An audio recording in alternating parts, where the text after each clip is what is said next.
네, 안녕하십니까. 빅히스토리 6번째 수업입니다. 이번 수업에서는 인류의 역사를 다루도록 하겠습니다. 네, 모든 역사는 그 역사가 기록되어 있는 이 기록물을 조사해서 알아내는 것이죠. 그렇다면 이번 시간에 다루려고 하는 이 인류의 역사는 어디에 기록되어 있을까요? 여러분들이 그 옆에 있는 그림으로부터 짐작을 할 수 있겠죠. 이렇게 이 오랜 오래전에 이렇게 묻혀서 남아 있는 이 뼈들, 그죠? 그래서 몇백만 년 전부터 해서 이 수만 년 전까지 이어져온 그러니까 이런 그 흔적들, 그 중에 이제 우리 신체는 대부분 이 부패하면 없어지는데 그 중에 이제 남는 것이 주로 뼈니까 이 뼈를 통해서 그러니까 그때 당시에 그 구조, 그 다음에 형태, 심지어는 이제 이 섭생, 뭘 먹었나까지 이제 이 짐작해서 알아내는 거죠. 그 다음에 또 우리가 이 도움을 얻을 수 있는 게 그런 우리의 이제 조상이었던 인류가 있었던 이 도구들 또는 예술품, 그러니까 이런 것들 속에는 그때를 살았던 우리 인류의 조상들이 이제 뭐 역시 마찬가지로 무엇을 먹었고, 그 다음에 어떤 환경 속에서 살았고, 그 다음에 주로 무엇을 했다 이런 것들을 이제 알아낼 수 있는 거죠. 그 다음에 또 중요한 것이 결국 그런 이 생명의 과정 또는 그 뒤에 이어진 우리의 조상들의 그 과정을 통해서 결국 그 최후의 결과물이 바로 우리 자신이죠. 그러니까 그 우리 자신의 그러니까 몸에 또 그 긴 역사가 이 흔적을 남기고 있습니다. 이게 어떻게 보면 생명의 역사의 연장선상에 있는 건데 우리 몸이 이렇게 구조가 만들어지고 그럼 그런 구조들이 어떤 DNA의 작용을 받아서 이루어졌는가. 그래서 이 DNA 기록 속에 이 길고 긴 이 생명의 역사, 그 다음에 우리 조상들이 살았던 역사가 들어있는 거죠. 그 다음에 그 몸뿐만이 아니라 그러니까 우리의 생각하는 방식, 그 다음에 이성, 뭐 감정 이런 마음 속에도 이제 그 역사가 남아 있는 겁니다. 그래서 그런 걸 통해서 또 유추해 볼 수 있는 거죠. 그러니까 그래서 이런 걸 다 알아내서 결국 이 인류의 역사라고 하는 것의 최종적인 목적지가 무엇인가를 생각해 보면 현재 우리가 존재하는데 우리의 존재는 어떤 과정을 통해서 이제 왔는가, 그다음에 우리의 현재 모습이라든지 그러니까 우리가 지금 현재 생각하는 것, 뭐 감정, 이성 이런 것들을 다 포함해서 이런 게 과연 어떤 과정을 통해서 만들어졌는가. 그래서 여기 적힌 대로 이 무엇이 우리를 만들었는가라는 이 관점으로 이 전체를 한번 살펴보시면 좋을 것 같습니다. 답은 여러분들이 쉽게 짐작할 수 있을 것 같아요. 그래서 결국 우리를 만든 거는 그러니까 우리의 조상들이 살았던 그 자연 환경, 그 다음에 기후 이런 것들과 그 다음에 직접적으로 살았던 그 터전의 이제 공간적인 형태, 그 이런 거에 더불어서 그 속에서 우리가 무엇을 먹었는가 이런 게 다 이제 이 영향을 끼치겠죠. 그 다음에 알다시피 우리는 지금 거대한 이제 사회를 이루고 사는데 그것도 결국 우리의 조상들도 이제 그 무리를 이루어 살았고 그 무리에서 이 협동과 경쟁을 통해서 현재의 상태에 이르렀죠. 이런 걸 전체를 통해서 우리의 모습을 그 과정을 이제 만들어지는 그 과정을 한번 잘 살펴보는 게 제일 중요할 것 같습니다. 네, 인류의 역사를 이 영장류의 등장에서부터 시작하려고 합니다. 지난번 그 수업에서 생명의 역사를 할 때 그 생명이 탄생한 시점부터 해서 이 진화를 통해서 이제 그 다양한 종으로 분화하는 과정을 다 쭉 살펴봤죠. 그래서 이 육지로 이 생명이 올라온 이래 이 육지 동물들이 나타나고 그 다음에 그 양서류, 이제 파충류, 그 다음에 포유류 이렇게 이제 이 분화해가는 과정들을 봤습니다.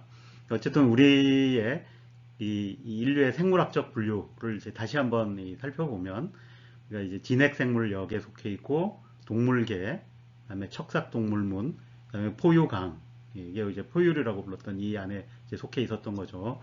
그래서 여기까지 이제 지난 생명의 역사에서 살펴봤던 겁니다. 이 우리의 직계조상은 이 포유류 중에서도 이 태반 포유류라는 것이었고, 그다음에 그 태반 포유류 중에서 이제 영장류로 이 분할을 해서 속에서 이제 사람과 사람 속, 사람 종 이렇게 되어 있습니다.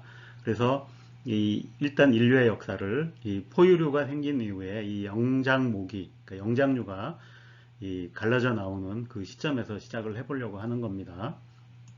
자, 이 시점은 이제 중생대에 일어났습니다.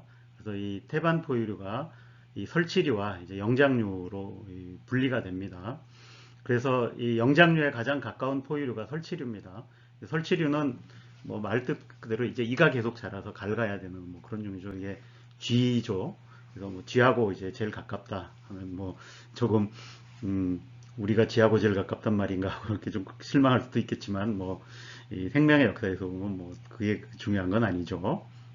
자, 어쨌든 이렇게 해서 이 중생대에 이렇게 분리가 됐는데 이때는 이 공룡들이 득세하던 시기였던 거죠. 그러다가 이 그 KP 대멸종이라는 게 그 백악기 말 대멸종이죠. 이 공룡들이 다 멸종하는 이제 그 사건이고 이게 그이 이 중생대와 신생대를 가르는 경계가 되는 거죠. 이게 그 여튼 이 대멸종을 이제 이 살아남은 종이 있었던 거죠. 이 영장류에서도. 그래서 이 이제 그 공룡이 사라진 공간을 이 포유류들 살아남은 포유류들이 이제 그 공간을 메꾸고 포유류가 번성하게 됐던 거죠. 근데 이제 그 중에서도 이 영장류는 일부러서 이렇게 이제 이 번성을 하게 되는데 물론 이제 항상 번성하는 건 아니죠. 그뭐 앞에서와 마찬가지로 지구의 기후가 이런저런 요인으로 계속해서 변하고 그 변화에 맞춰서 결국 이 종들도 이제 번성했다가 멸종하고 뭐 이런 부침을 겪는 거죠. 근데 이 첫 번째 이 좀 주목할 만한 시점이 그래서 이 팔레오세 에오세 열적 최고점이라고 부르는 건데 그러니까 이게 5,600만 년 전쯤에 이제 뭐 어떤 이유로 이 지구의 기온이 이제 확 올라갑니다. 그러면 기온이 올라가면 이 좀 위도가 높은 지역까지 이제 이 살만해지는 거죠. 이게 온화해져서 그러면 이 따뜻한 지역에 머물러 있던 이런 이제 이 포유류, 영장류들이 위도가 높은 지역까지 다 흩어지는 거죠. 근데 거기는 이 조금 아무래도 환경이 달라지죠. 그럼 같은 종이었지만 이렇게 환경이 다른 지역으로 갈라져서 이게 서로 분리되어 있다 보면 그 다른 방향으로 진화가 일어나서 아예 다른 종으로 그러니까 새로운 종들이 탄생하는 거죠. 그래서 이거를 이제 보통 적응 방산이라고 부릅니다. 그래서 이때 이 포유류들이 다양한 종들로 이렇게 이제 분화가 됐던 거죠. 마찬가지로 이 영장류도 이때 이제 다양한 종들로 그러면서 영장류의 몇 종이 생기고 초기의 영장류들은 그러니까 뭐 어떻게 보면 쥐하고 비슷했는데 조금 이제 다른 기능들이 생겨나고 있었다라고 보시면 될 것 같아요. 물론 이렇게 항상 좋은 일만 있는 건 아니죠. 그럼 또 다시 이제 한랭기가 찾아옵니다. 그래서 이 올리고세에 이제 한랭기가 찾아와서 그럼 쫙 퍼져서 번성하던 이 포유류와 그 중에 또 일부의 영장류들이 이제 또 적응, 환경 변화에 적응 못하고 멸종을 많이 당하고 결국 살만한 지역, 이제 여기 보면 이렇게 동남아나 아프리카 같은 데서만 이제 살아남는 거죠. 그래서 이렇게 살아남은 종이 이제 다시 이제 또 번성을 하는 거죠. 그래서 이게 이제 우리의 조상이 되었던 거죠. 근데 이때 이 직비류가 이제 번성을 합니다. 그래서 보면 영장류도 그러니까 이게 영장류는 기본적으로 이제 나무에 올라가 살았는데 이 나무에 올라가 살게 되면서 이제 후각이 변화합니다. 왜냐하면 나무라는 데가 후각이 크게 도움이 안 되는 영역이다 보니까 후각이 퇴화하는데 그때 이제 퇴화하면서 코의 모양이 달라지는데 또 코가 여전히 휘었느냐 이건 이제 아직 후각이 조금 더 좋은 상태고 이제 똑바라지면서 이거를 직비류라 그러는데 그래서 우리의 조상은 이 직비류에서 오게 되는 겁니다. 그러니까 그러다가 마이오세에 오면 드디어 이제 유인원이 등장을 합니다. 지금 옆에 그림에서 보시면 처음에 영장류의 공통조상이 있었겠죠. 전에도 얘기했듯이 이 진화라고 하는 것이 공통조상으로부터 계속 이렇게 분기해 나가는 거죠. 그래서 여기 보면 이제 초기에 분기해 나가는 것 중에 여기는 이제 여우 원숭이가 있는 거고 그다음에 쭉 가다가 그러니까 여기가 이제 원숭이와 그 유인원으로 갈라지는 이제 그 시점들이 온 거죠. 이게 그래서 이제 원숭이도 이 신세계 원숭이와 구세계 원숭이가 이제 갈라진 시점이 다르고 이거는 그 대륙이 갈라지는 거하고도 관계가 있겠죠.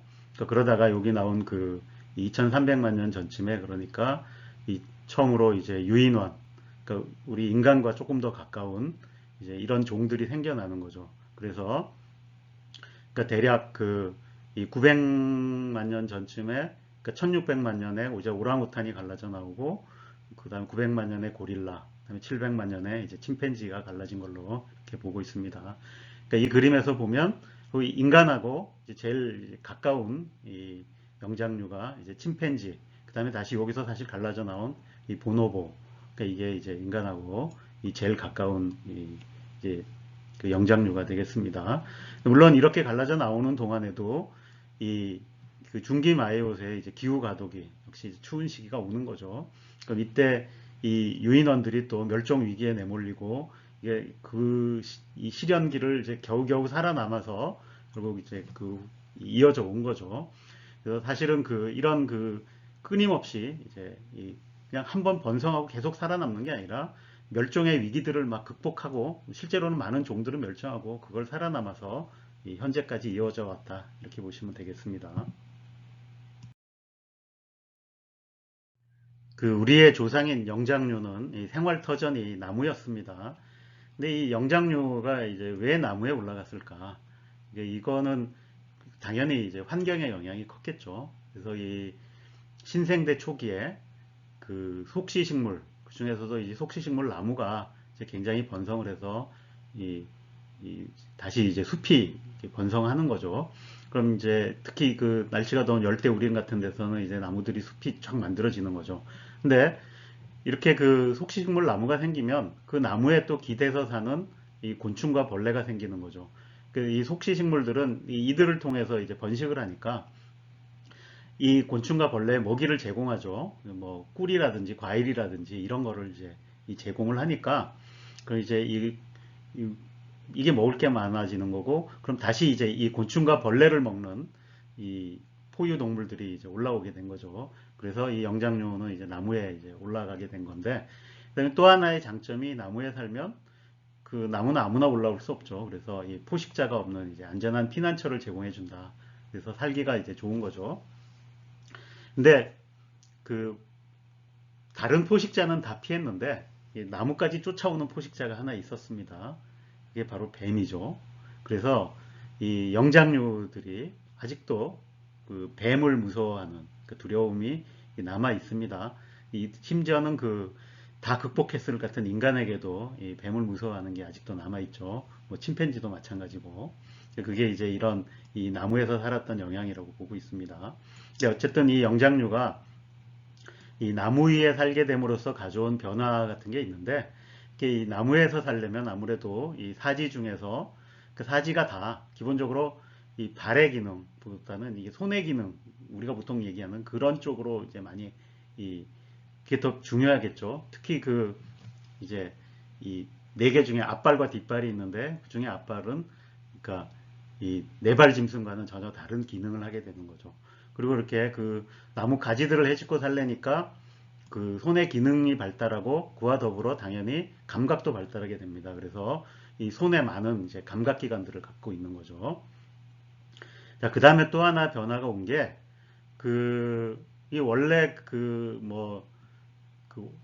양서류, 어류, 양서류 이런 동물들이 그러니까 기본적으로 삼원색을 볼 수 있었는데 이게 포유류가 되면서 초창기의 포유들이 다 이렇게 파충류, 그러니까 공룡들을 피해서 땅속에 많이 살고 이랬기 때문에 색이 중요하지 않았던 거죠. 그래서 이 시각이 이제 이원색으로 태화를 했었습니다. 근데 다시 나무에 올라가니까 이 나무에서의 생활은 색이 중요하죠. 공간 감각이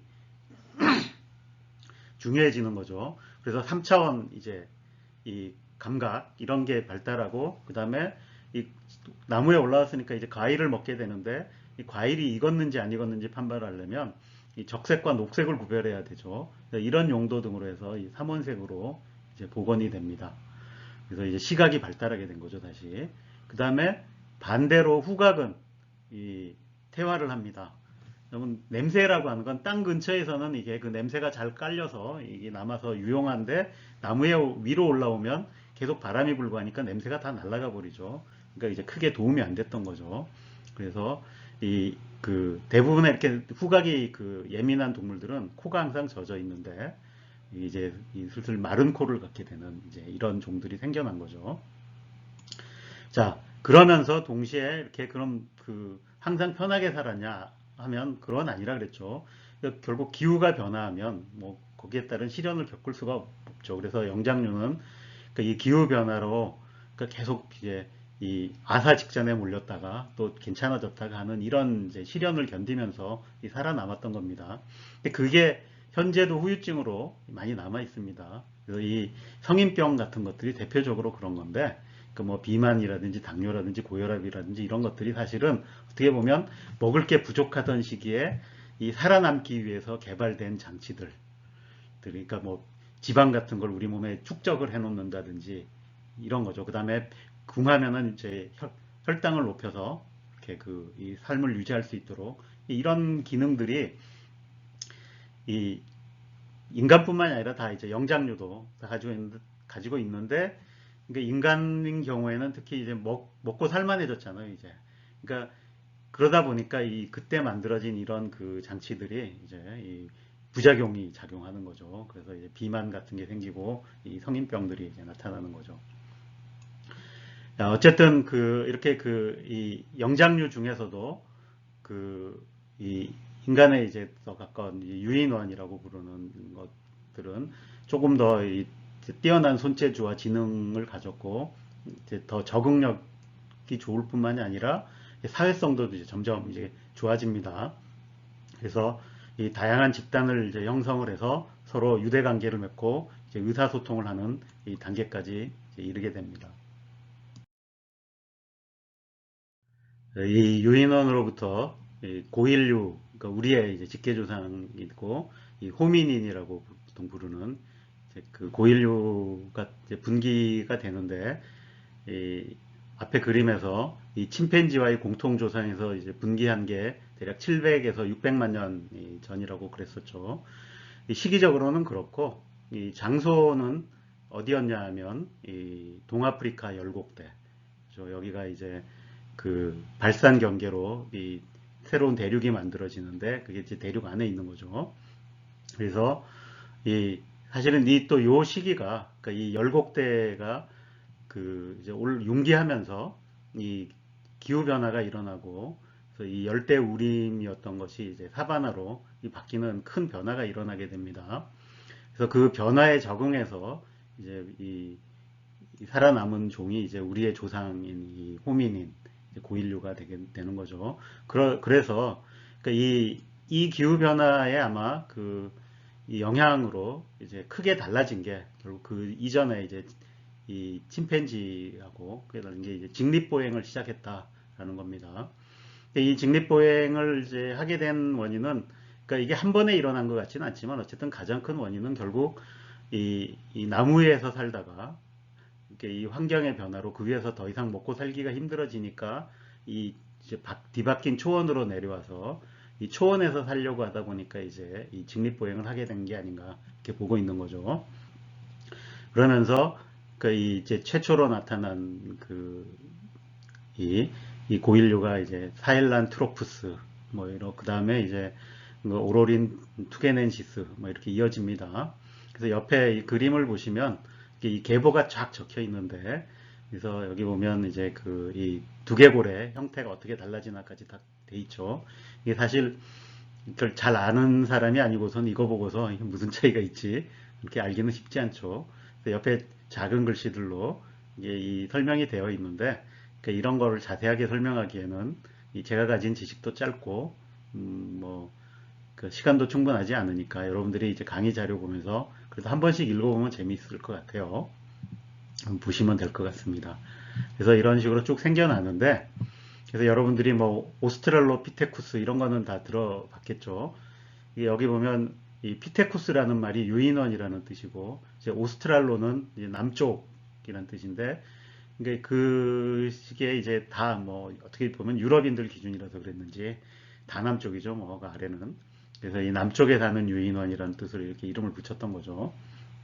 근데 어쨌든 여기도 처음에는 그렇게 오스트랄로피테쿠스만 있다가 그 아래 이제 많은 다른 종들이 발견이 되면서 이렇게 분류된 이름들이 붙습니다.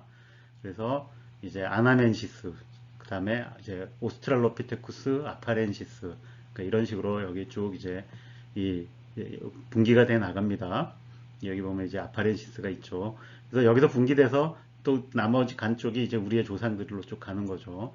그래서 그 이 직계로만 따져서 올라가 보면 우리 인류의 직계 계보는 그 이 아르디피테쿠스 라미두스에서 그다음에 오스트랄로피테쿠스 아나멘시스로 그다음에 오스트랄로피테쿠스 아파렌시스 그다음에 이제 사람 속으로 이렇게 이제 이어진 것으로 보입니다. 자, 그러면 그 우리의 직계 조상인 이 호모속은 이제 언제 등장했을까요? 일단 옆에 이 계보표를 보면 그 이 앞에 호모 속명이 붙은 게 처음 나타나는 게 여기는 그 호모 하빌리스죠. 그 다음에 이제 호모 에렉투스가 있는데 이 호모 하빌리스는 우리의 직계 조상이 아니고 우리의 직계 조상은 호모 에렉투스입니다. 그래서 어쨌든 이 호모속이 처음 이제 갈라져 나온 게 여기 시점이니까 근데 그때 보면 이 같은 한 종에서 그 파란트로푸스와 그 호모속이 이제 갈라져 나온 걸 볼 수 있죠. 네, 그러면 요 사이에 그 큰 경계선은 그럼 뭘로 나눈 거냐? 네, 이제 그 호모라고 붙이는 거는 되게 그 뇌용량이 이제 크게 증가를 해서 그걸로 이 이제 구분을 하는 겁니다. 물론 다른 것도 여러 가지 다 살펴서 이제 차이가 있다라고 보는 거죠.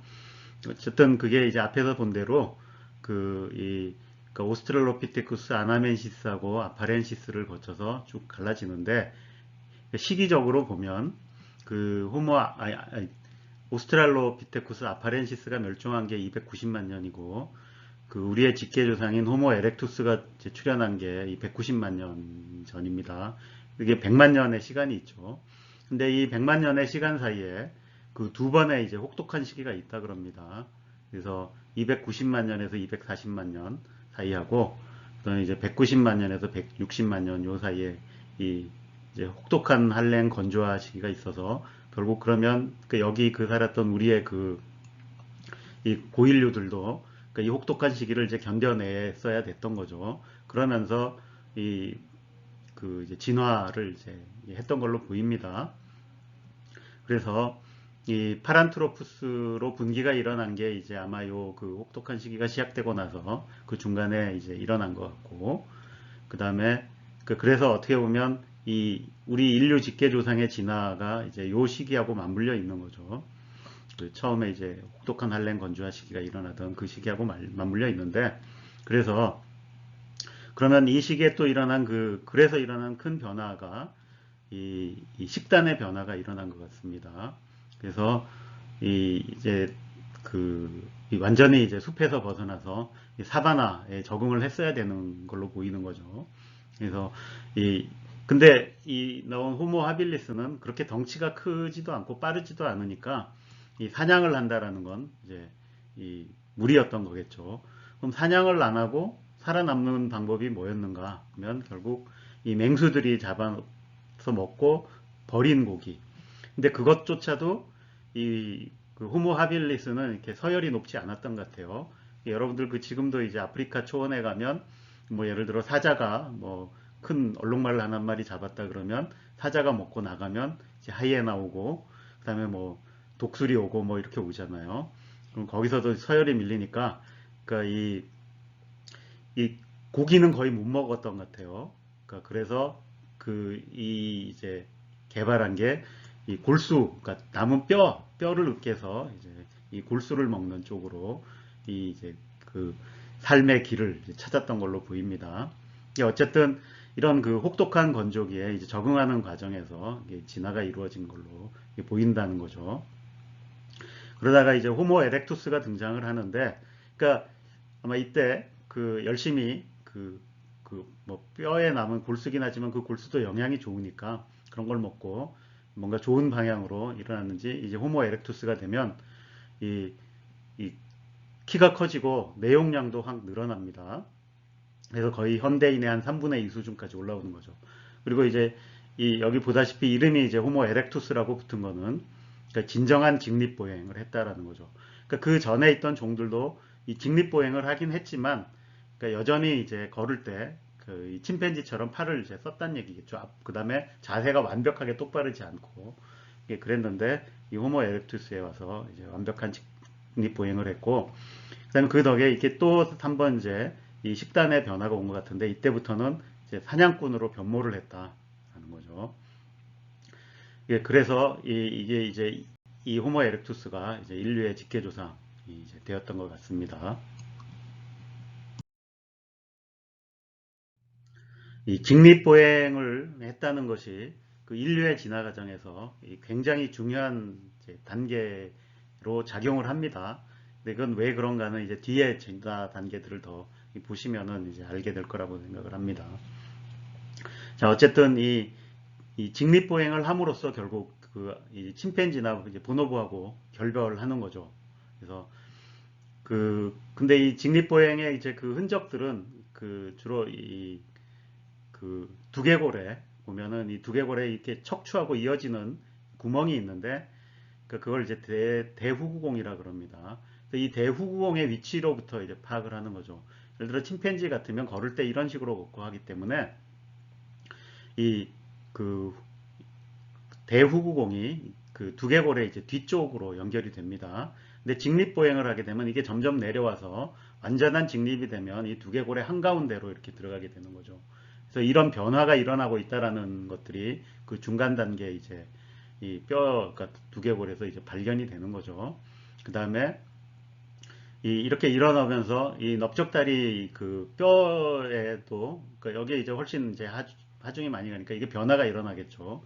그래서 그 다음에 이제 길어질수록 조금 더 유리해질 거고 이런 이제 변화가 일어난다는 게 보이고 그 다음에 이 발뼈에도 변화가 일어나겠죠. 그래서 이런 것들을 다 관찰해서 이제 이 직립보행이라는 게 한 번에 일어난 게 아니고 이제 서서히 변했고 그 다음에 그 처음에 시작한 것도 그러니까 완벽하게 사바나 초원에서 시작된 게 아니라 그 숲에 있을 때부터 조금 시작이 돼서 이제 나중에 이 호모 에렉투스에 와서 이 직립보행이 이제 완성된 것으로 보입니다. 이렇게 그 직립보행을 하면 뭐 그 좋은 점도 있고 그러니까 유리한 점도 있고 불리한 점도 이제 있습니다. 그래서 일단 그 불리한 점을 살펴보면 일단 대부분의 그 포유동물들이 다 사족보행을 하죠. 네 발로 걸으면 당연히 이게 편합니다. 그래서 그 훨씬 자세가 안정돼 있고 그 다음에 이 그 효율도 좋죠. 그래서 이 훨씬 빨리 달리죠. 그래서 가장 빠른 동물들 다 네 발로 달리잖아요. 그 치타도 그렇고 등등. 근데 그리고 나서 보면 그러니까 기본적으로 그러니까 두 발로 걷는다는 게 네 발로 걷는 것보다 힘든 작업입니다. 그러니까 에너지가 많이 들고 그렇다는 거죠. 이거는 여러분들도 느끼실 거예요. 여러분들 뭐 지하철이나 버스 타면 어떻게든 앉으려고 하잖아요. 그게 서 있는 게 힘들다는 얘기죠. 예. 그 다음에 배우기도 쉽지 않습니다. 그러니까 배워야 된다라는 거죠. 여러분들 이 네 발로 걷는 그 포유류들은 대부분 태어나자마자 걷습니다. 근데 인간은 태어나서 두 발로 걷는데 거의 1년 걸리죠. 그게 그냥 한 번에 되는 것도 아니고 꾸준히 연습하고 배워야만 그 애기들이 걸을 수 있는 거죠. 이게 이제 쉽지 않은 거다라는 건데, 근데 그뿐만이 아니라 이제 인간들이 이 직립보행을 하게 됨으로써 그와 관련된 이제 온갖 질병들을 새로 얻었죠. 그래서 보면 이제 허리 디스크 아프고 한 게, 네 발로 걷는 동물들은 디스크라는 그런 게 없죠. 그 다음에 직립을 하게 돼서 심장이 더 높이 올라가니까 심장에 무리가 가서 이제 심장병도 생기고, 그 다음에 뭐 내분비 질환 같은 것도 생기는데 이게 직립보행을 하면 이제 호르몬의 변화가 커져서 이제 내분비계도 이제 병이 생기는 거죠. 그 다음에 또 이 여성들에게 큰 짐을 하나 안기게 되는데 이 직립보행을 하게 됨으로써 이 골반이 좁아져서 그다음에 출산을 하는데 굉장히 이제 어려움이 커졌다라는 거죠. 그래서 골반이 좁아진 데다가 그 다음에 심지어 그 인간의 아기들은 그 인간이 두뇌도 커지죠. 그래서 이제 이중고를 겪게 되고 그래서 이 다른 포유동물에는 없는 이제 훨씬 더 난산을 겪게 되는 거죠. 이게 그 실제로 그러니까 인류가 최근까지도 그 최근 그 20세기 이런 그 전까지도 그러니까 그 이 아기 낳다 죽는 비율이 다른 포유동물보다 높았다 그럽니다. 그러니까 이런 게 다 이제 이 직립보행으로 우리가 얻은 고통이죠. 그럼에도 불구하고 이렇게 직립보행을 하게 된 건 뭔가 다른 이유가 있었겠죠. 그러니까 그래서 그게 정확하게 어느 게 제일 중요하냐라는 걸 짚어내기는 쉽지 않을 겁니다. 그렇지만 어쨌든 그 사바나의 초원의 세계로 들어오면서 일어서면 잘 보이는 건 있죠. 그러니까 시야가 넓어진다. 그게 이제 사바나에서 살아가는 데는 중요할 수 있죠. 왜냐하면 먹이가 가까이 있지 않은 경우가 많죠. 뭐 사체 같은 걸 먹으려고 그래도 저 사체가 굉장히 멀리 떨어져 있는 걸 발견을 해야 되잖아요. 그럼 이제 이 하이에나 같은 건 냄새를 맡아서 하고 독수리 같은 건 공중에 떠서 눈이 좋으니까 보는데 그럼 인간은 그럼 어떻게 해야 되느냐? 예, 그러니까 어쨌든 일어나기라도 해서 멀리 보고 그 다음에 열심히 쫓아다닐 수 있는 뭐가 있어야 되겠죠. 그래서 이 그런데 기여를 했고 그다음에 사실 그 아마 이제 많은 사람들이 가장 중요하게 이제 그 생각하는 이유가 그 직립보행이 결국 이 빨리 가는 쪽은 그렇게 유리하지 않지만 그러니까 굉장히 그 지구력 그러니까 오래 가는데 굉장히 유리하다. 그래서 먼 거리를 쫓아다니는데 유리하고 이것이 그 사바나에서 인간이 그 생존하는데 굉장히 중요하게 이제 작용한 걸로 이제 보고 있습니다. 그 다음에 또 중요한 게 그 원래 영장류도 이제 이 사지 중에서 앞발을 손으로 많이 썼는데 여전히 그렇지만 그게 나뭇가지를 잡고 이런 때 썼는데 이렇게 직립보행을 하게 되니까 이 손이 완전히 자유로워졌죠.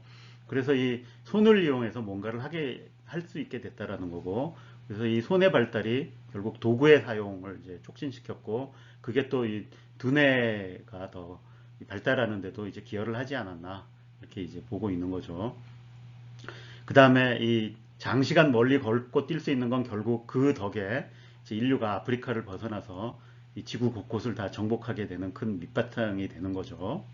그래서 어쨌든 이런 이제 장점과 단점을 비교해서 분명하게 뭔가 유리한 점이 더 있었으니까 이제 진화를 이제 했을 거라고 보는데 그래서 이 직립보행이 왜 진화해 있는가에 대해서도 뭐 여러 가지 가설이 있습니다.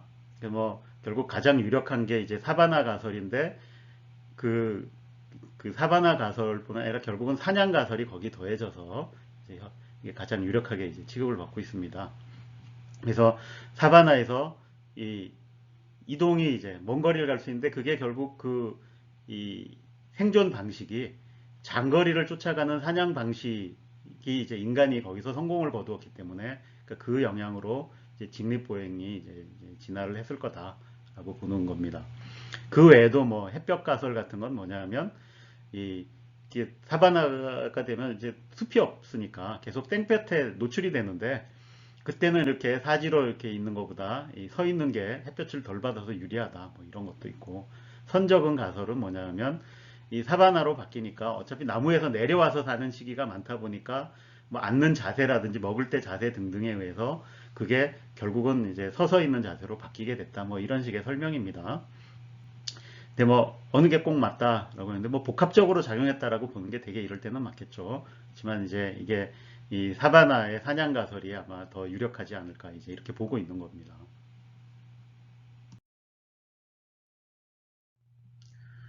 그 호모속이 되면서 또 일어난 변화 중에 이제 그 이 뇌가 커지는 게 있습니다.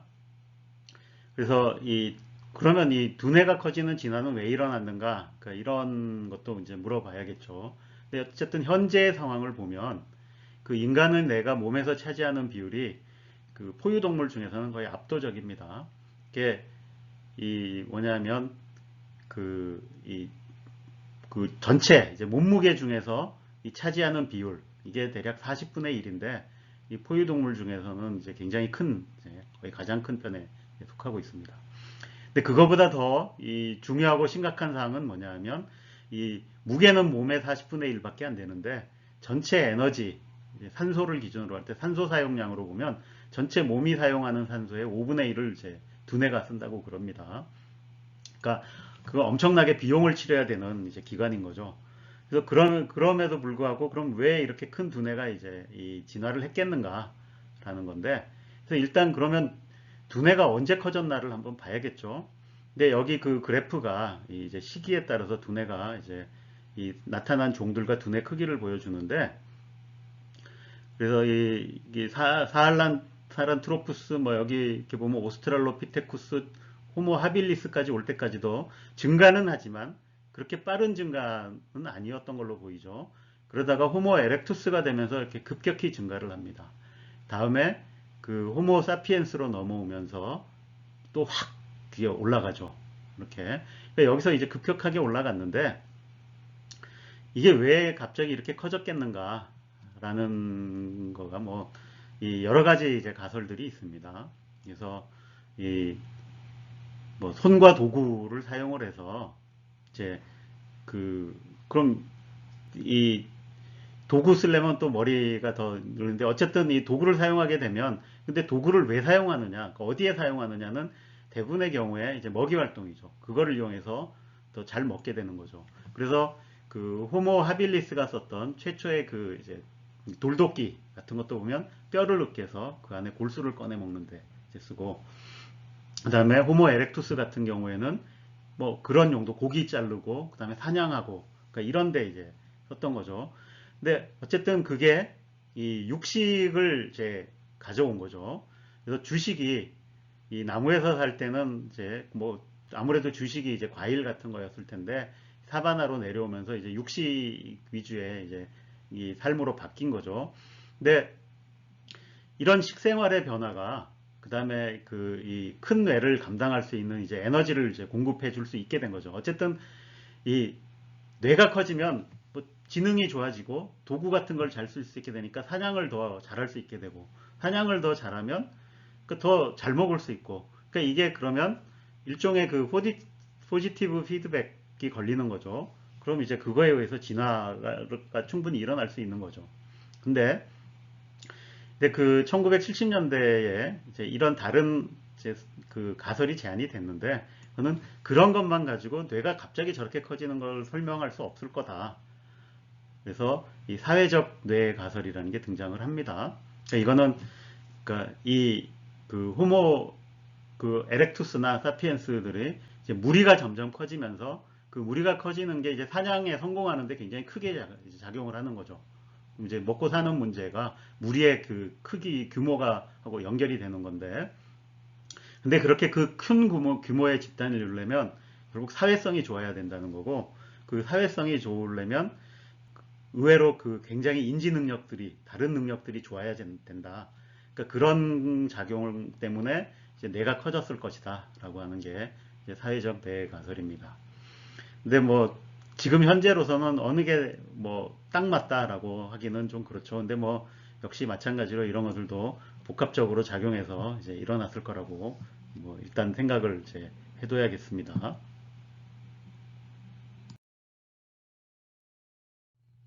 이 도구의 사용과 더불어 또 인류에게 큰 영향을 끼쳤던 것 중에 하나가 이 불의 사용입니다. 이렇게 이 불을 사용한 증거들이 이제 그 유적지, 그, 그 원시시대 유적지 같은 데서 이제 발견이 되는데, 뭐, 그 가장 오래된 증거가 이 남아프리카 공화국에 있는 원더워크 동굴에 있는 그 목탄 이런 것들인데, 이 한 이제 연대가 한 100만 년 정도 전이라고 나옵니다. 근데 그 전부터 뭔가 쓰고 있었다는 얘기겠죠.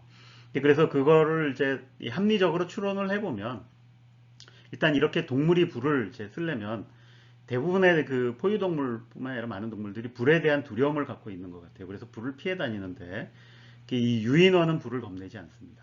그래서 이 침팬지도 불을 겁내지 않고 불 피는 거 옆에서 구경하다가 꺼지면 와서 뭐 음식도 챙겨 먹고 막 이러는 게 가능하다는 거죠. 그래서 일단 이 두려움을 극복한 다음에 불을 얻는 방법을 이제 그 개발을 해야겠죠. 근데 아마 처음에는 이 자연스럽게 일어나는 그 화재 같은 데서 이 불을 구해다 썼을 거고, 그래서 불씨를 보관해서 쓰다가 어느 순간부터는 불을 피우는 법도 이제 배웠을 거다. 그래서 이제 이 불을 쓰게 됐는데, 이 40만 전 그 이후에 보면 그 발굴되는 장소에서 이렇게 숱한 뼈가 있는 지층이 자주 발견되는 걸로 봐서 불 사용이 굉장히 이제 빈번해졌다. 그러니까 이 시기부터 이런 걸 알 수 있죠. 이때가 이제 호모 에렉투스 시기니까 그 호모 에렉투스에서 그 현대인이라고 할 수 있는 이제 그 네안데르탈인 이쪽으로 넘어가는 그런 시기죠. 그 어쨌든 그 이후에 보면 이뭐 불을 사용해서 도구 제작하는 이제 그런 흔적들도 있고, 그 다음에 이 그 불이 이제 그 주거지에 들어오는, 그래서 한가운데 이제 불을 피워놓고 사람들이 모여서 뭔가를 한 것 같은 이제 그런 이 주거지가 이제 이 발굴이 되고 했습니다.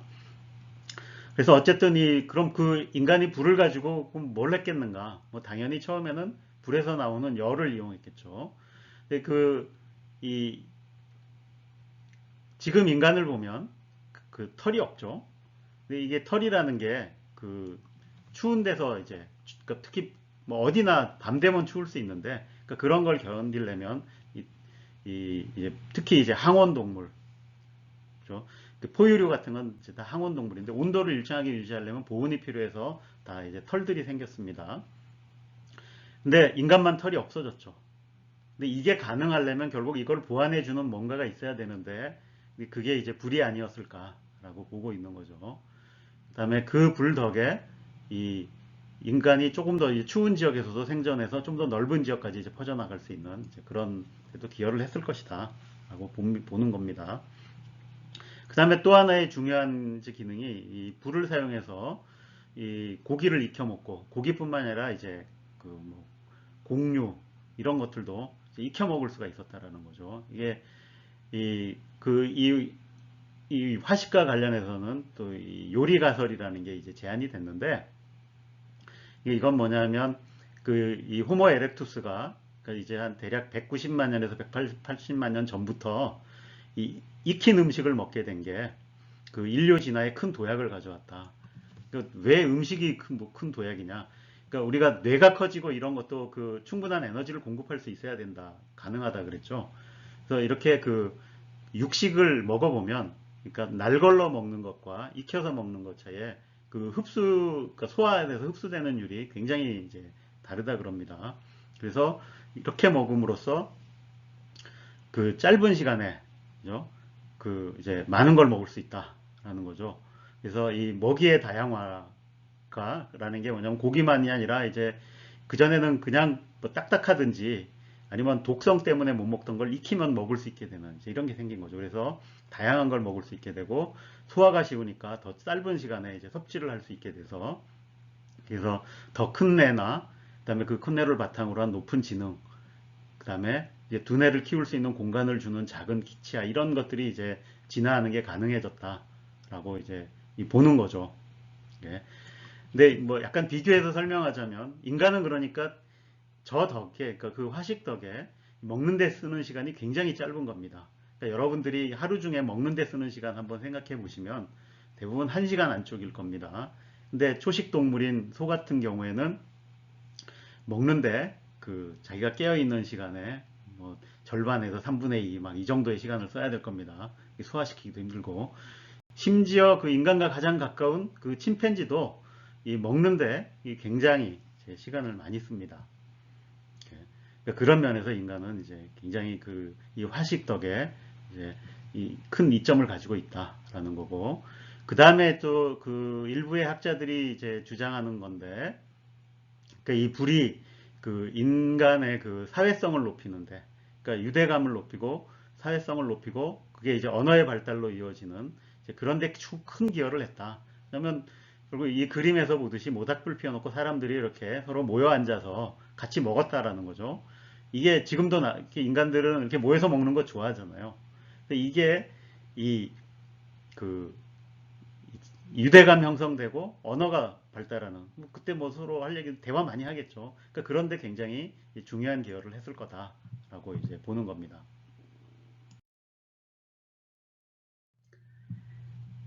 자, 인류가 이제 이 도구도 뭐 이제 계속 발전시켜 왔죠. 그 도구가 인류가 도구를 사용하는데 가장 큰 영향을 끼친 거는 역시 직립보행으로 해서 이 팔이 자유로워졌다라는 거죠. 그래서 우리가 손이라는 게 생겼고 이 그걸 이용해서 그러니까 뭐 여러 가지 할 수 있는데 여긴 적힌 대로 물건도 나를 수 있고 뭔가 이 조작도 할 수 있죠, 손으로. 근데 이제 그렇지만 이 도구 사용이 이제 굉장히 이 중요한 역할이다라는 건데, 그럼 인간은 이제 이 왜 그리고 어떻게 도구를 이용하게 됐는가를 살펴보면, 이게 그 도구 사용이 그러니까 이 인간만의 고유한 능력만은 아니다라는 걸 이제 분명히 이제 좀 알아둬야 됩니다. 도구 사용하는 동물들이 많더라라는 거죠. 그리고 침팬지도 도구를 어느 정도 씁니다. 근데 그렇지만 이 뭐 침팬지도 그렇고 많은 동물들이 도구 사용을 하는 기본적인 목적은 이제 먹이 활동인 거죠. 그래서 인간도 이 처음에 도구의 그 가장 큰 용도는 그러니까 먹이 활동이죠. 그래서 뼈를 으깨서 골수를 먹든지 사냥을 하든지 사냥해서 고기를 자르든지 이런 데 썼던 거겠죠. 그래서 이 이제 최초의 석기라고 할 수 있는 거는 이제 원래 그 전에는 호모 하빌리스가 이제 처음 썼던 게 이제 그걸 이제 올도한 이 독이라고 부르는 이런 형태. 그러니까 이 옛날에는 이걸 이제 타제석기라고 불렀는데 이 뗀석기 조각을 내서 떼는 건데, 그래서 이제 호모 하빌리스라는 이름도 도구 사용하는 인간이라는 뜻이었는데, 그 후에 이제 그 전에도 이미 그러니까 오스트랄로피테쿠스도 이 썼던 이제 증거가 발견이 되고 해서 이게 이제 그 전에도 있었다 뭐 이렇게 됐고, 그 다음에 이 호모 에렉투스로 넘어오면은 이제 기술적으로 이 진일보한 이제 석기가 나옵니다. 그래서 이걸 이제 아슐리안 석기라고 부르죠. 그래서 훨씬 정교해졌죠. 근데 이 사람들이 이것저것 이제 이 연구를 하고 조사를 해보니까 요런 올드한 타입의 석기에서 아슐리안 타입의 석기로 넘어가는 것에는 이 두뇌 작용도 굉장히 이제 중요하게 작용을 한 것 같다라고 보고 있습니다. 그래서 이게 단순히 그냥 정교해지지 않는다라는 거죠. 그래서 이 이 손을 사용한 정교한 석기 제작에는 이 다양한 두뇌 활동이 들어갔을 거고, 그걸 통해서 또 이 호모 에렉투스 단계에서 이 이제 학습이나 공동체 안에서의 학습, 그다음에 사회성, 언어 진화에도 이게 중요한 원동력이 됐을 것이다라고 보고 있습니다. 다음으로 조금 이제 뭐 재미있을 것 같은 주제인데, 이 인간은 이제 털이 없어졌다라는 거죠. 그래서 예전에 나온 책 제목 중에 털 없는 원숭이라는 책도 있었죠. 그 근데 어쨌든 이 털이라고 하는 건 온열 동물의 상징입니다. 그러니까 온도를 일정하게 유지하기 위해서는 보온이 필요한데 그 보온 기능을 이제 해주는 목적으로 이 털이 이제 개발이 됐던 거겠죠. 그래서 이 털을 보면 온열 동물인 포유류하고 새만 이제 털을 가지고 있습니다. 근데 온열 동물들은 이제 역시 이것도 마찬가지로 장점과 단점이 있는데, 이 장점이 이 자기 몸의 체온을 일정하게 유지한다라는 건 항상 활동할 수 있다는 얘기죠. 그래서 이 변온 동물 같은 경우에는 이 온도가 내려가면 전체적으로 이제 활동이 둔화되죠. 그런 걸 피할 수 있다는데, 대신에 치러야 되는 대가가 온도를 일정하게 유지하기 위해서 계속 에너지를 써야 된다라는 거죠. 잘 먹을 수 있는 동물만 할 수 있다는 얘기입니다. 근데 어쨌든 그렇게 해서 이제 털의 기본 용도는 보온이지만, 이게 항상 뭐가 하나 생기면 이제 다른 용도도 같이 이제 생겨서 진화를 하는 거죠. 그래서 이 많은 동물들에게 이 털이라고 하는 것이 이 사회적 신호를 주는데 이제 쓰이고 있다라는 것이 알려져 있습니다.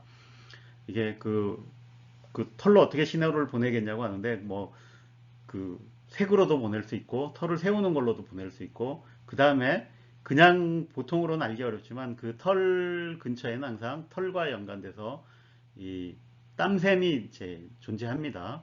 그래서 그 샘을 통해서 이제 이 냄새가 나는 물질, 뭐 지방 같은 거를 이제 분비를 하는 거죠.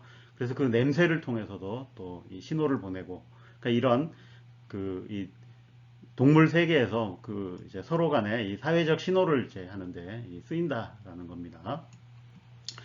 자, 근데 이제 인간이 털이 없다 그랬는데, 사실은 그 인간 외에도 털이 없는 포유류들이 몇 종류 있습니다. 일단 그 초식 동물 중에 몸집이 큰 것들, 그 대표적으로 뭐 여기 있는 코끼리, 코뿔소, 하마 이런 것 털이 없습니다. 근데 왜 이런 동물들은 털이 없나에 대한 이제 그럴듯한 설명은 덩치가 크기 때문에, 이렇게 덩치가 크면 이 부피가 늘어나는 것이 이 표면적 늘어나는 거에 비해서 크죠. 근데 열이 몸에서 발생하는 열의 양은 부피에 비례하고, 그거를 이제 식힐 수 있는 냉각률은 표면적에 비례하겠죠. 그래서 이렇게 몸집이 커지면 나는 열을 식힐 방법이 이제 문제가 됩니다. 그래서 저렇게 큰 동물들은 털이 있을 경우에 이 냉각에 문제가 생기겠죠. 그래서 이제 털이 없을 거다라고 보는 겁니다. 그 다음에 이 땅속에 사는 동물들은 맨날 땅속에서 왔다 갔다 하는데 뭐 털이 큰 의미가 없겠죠. 보온도 크게 필요 없고 사회적 신호 용도로도 보이지도 않는데 뭐 쓸모가 없을 거다라는 거고, 또 한 이유는 물속에서 살면 털이 이제 오히려 그 물속에서 다니는데 물의 저항만 키우겠죠. 그래서 이 물속에 사는 포유류들은 이제 털이 없습니다. 근데 그러면 인간은 왜 털이 없어졌나? 네. 몸집이 그렇게 크진 않죠. 땅 속에 사는 것도 아니고 물 속에 사는 것도 아닌데 왜 털이 없어졌을까? 네, 생각해 봐야죠. 그래서 그 인간의 왜 털이 사라졌는가를 보면, 근데 사실 그 전에 그 인간의 털이 사라진 건 아니다라고 이제 봐야 됩니다. 사라진 게 아니라 가늘어졌죠. 그래서 여러분들 몸에 털이 다 있긴 있지 않습니까? 눈에 잘 안 보여서 그런 거지. 근데 어쨌든 그 가장 유력한 그 이 설은, 그러니까 과열 방지 때문에 그렇다라는 거죠. 그러니까 그 인간의 앞에서 인간의 몸집이 그렇게 크지 않은데 무슨 과열 방지냐 하겠지만, 그 이게 이제 인간의 그 사바나에서 삶의 방식이 결국 장거리 이동을 하면서 사냥을 했고, 이거 가지고 이제 성공을 거두었던 건데, 이렇게 장거리를 다니면 결국 이제 과열이 되는데, 이거를 그 보통 이 인간은 이 땀을 배출해서 냉각을 합니다. 옆에 그림이 있는데 이 사람의 땀샘이 두 종류가 있습니다. 이렇게. 근데 그 중에 하나는 이렇게 털 쪽에 붙은 게 있는데, 여기는 주로 기름을 내고 털과 분리돼서 피부에 있는 게 물을 내는데, 사람은 이쪽 이런 샘이 훨씬 많아서 이제 이 땀을 배출해서 냉각을 한다라는 거죠. 근데 보통 포유동물들은 이 털에 갇힌 한 샘이 많아서 이걸 오히려 이제 그 사회적인 신호로 사용하는 경우가 더 이제 많은 거죠. 그래서 그 털이 있으면 이제 땀을 배출해서 냉각하는데 오히려 불리하기 때문에 이게 이제 그 털이 없는 게 유리한데, 그 뭐 일부의 주장은 특히 거기에 이제 결정적인 기여를 한 게, 이 우리의 뇌가 커지면서 이 뇌는 이제 과열에 가장 취약한 기관이어서 이 털이 없어서 잘 식힐 수 있어야만 과열을 방지할 수 있어서 이제 살아남을 수 있었을 거다라는 거죠. 물론 이제 그 와중에 일부는 털이 남았는데 이제 머리에 털이 남았죠.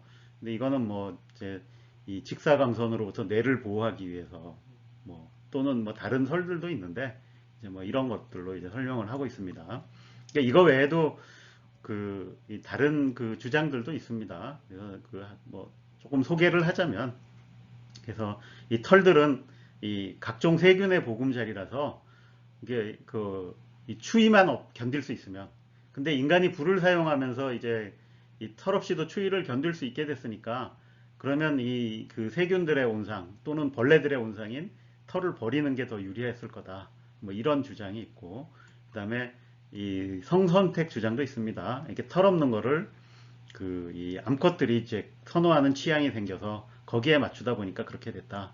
뭐 그다음에 심지어는 이제 앞에 인간은 물속 생활 안 한다 그랬는데, 그렇지만 이렇게 잘 살펴보면 인류의 조상은 항상 이제 물 옆에 살아 있었다. 그래서 물속 생활을 많이 해서 이 털이 없어졌을 것이다. 뭐 이런 주장까지도 있습니다. 뭐 어느 게 가장 그럴듯한지는 여러분들이 판단해 보시기 바랍니다. 자, 앞에서 그 인류의 진화 단계에서 뭐 일어난 변화들을 이제 쭉 살펴보고 있는데, 근데 그 중에서도 굉장히 그 중요한 변화 중에 하나라고 볼 수 있었던 게, 그 인류가 이제 집단 생활을 이제 하는데 그 집단의 크기가 이제 굉장히 커졌다라는 겁니다. 근데 이렇게 집단 생활하는 게 인간만 하는 건 아니죠. 그 많은 이 사회적 동물들이 있습니다. 그래서 먼저 그 인간 이전에 그 동물들의 사회성을 이렇게 한번 살펴보면 이런 사회생활하는 이제 동물들이 포유류 중에도 있죠. 여러분들 그 영장류들이 대부분 이 집단 생활을 합니다. 근데 이제 집단의 규모는 이 종마다 다 다르죠. 그러니까 그 외에도 이제 그 사회적 곤충들이 있죠. 개미나 벌같이. 근데 어쨌든 그 중에 이제 그 인간하고 가까운 이 유인원들을 이제 살펴보면 대표적으로 침팬지 사회 같은 거는 연구가 많이 돼 있죠. 그래서 그런 거 연구 결과를 보면 이 침팬지들도 그 혈연 관계가 없어도 서로 이렇게 이 협동을 이제 합니다. 그리고 그 협동이라는 게 이 기브 앤 테이크, 주고받기 식으로, 그래서 내가 도와주면 이제 너가 도와준다, 이런 게 있고, 이걸 통해서 또 굉장한 유대감을 형성하고, 그 유대감이 이제 그 집단에서 그 이 권력을 이제 잡는데도 이 작용을 이제 하는 것으로 보입니다. 그 다음에 그러니까 그런 걸 할 수 있도록 또 뇌도 뭔가 이 진화가 된 것 같은데, 그러니까 그게 이 감정이입이 가능하다라는 거였습니다. 그래서 이 침팬지들도 그러니까 상대편이 어떻게 생각을 할 거다라는 걸 어느 정도 안다라는 거죠. 그래서 서로 이제 이게 이 협력하는데 큰 동인이 된다 그럽니다. 근데 거기에 대한 이 조금 더 그 원초적인 증거 같은 것이 이 이런 이 영장류, 그러니까 이제 유인원이나 이제 원숭이류에서 발견되는 이렇게 이제 뇌에 거울 뉴런이라는 게 있다라는 겁니다. 근데 이 거울 뉴런이라는 거의 역할이 이 공감과 이제 모방을 이제 하게 해준다라는 거죠. 그래서 이 저작용을 통해서 그 상대편의 반응에 그걸 그대로 따라할 수 있고, 그걸 통해서 상대편의 감정을 이제 읽어낼 수 있는 이런 능력들이 있다라는 거죠. 그 다음에 이거하고 약간 관계가 있는지는 모르겠는데, 이렇게 이 많은 동물들이 의외로 이걸 갖추고 있어요. 그러니까 서로 그 상대 이 특출나게 뭔가 부당한 행위를 하는 거.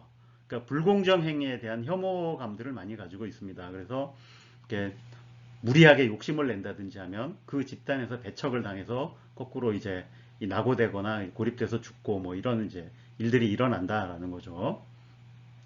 자, 근데 이 인간 그러니까 호모 속은 그 위에다가 좀 더 고도의 이 사회성이 이제 진화한 것으로 보입니다.